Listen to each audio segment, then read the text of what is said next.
Si t'en as plein le cul des translations, rotations, homothéties et symétries, cette vidéo est faite pour toi. Tous ces noms un peu de merde que je viens de vous citer, ça s'appelle des transformations du plan. Et chaque année au brevet, il y a soit dans un QCM, soit un exercice dédié, des questions qui portent sur ces transformations. Commençons par la translation. La translation a 3 caractéristiques.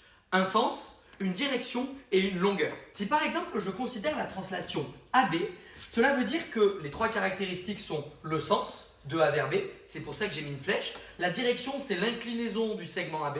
Et la longueur, c'est la distance qui sépare A et B. La rotation, elle a aussi 3 caractéristiques. Un centre de rotation, un sens de rotation, ainsi que l'angle que j'ai fait pour la rotation. Par exemple ici, j'ai construit le point A', qui est l'image du point A, par une rotation de centre O, d'angle 30 degrés, j'ai tourné de 30 degrés, et j'ai indiqué le sens dans lequel je tourne. Il y a ensuite la symétrie axiale, c'est la plus simple. La symétrie axiale, comme son nom l'indique, c'est quand il y a un axe de symétrie.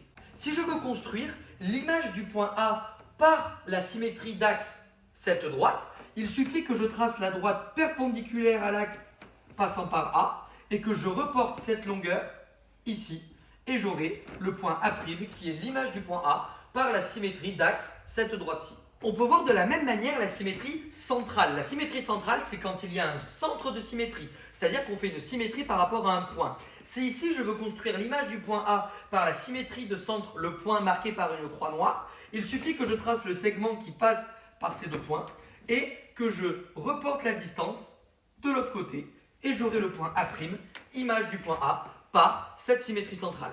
Et la dernière, c'est peut-être la plus compliquée, c'est l'homothétie. L'homothétie, il faut le voir comme un agrandissement ou une réduction d'une figure géométrique. L'homothétie, elle a 2 caractéristiques. Un centre d'homothétie ainsi qu'un rapport, un nombre K, un facteur multiplicateur par lequel je vais multiplier les longueurs.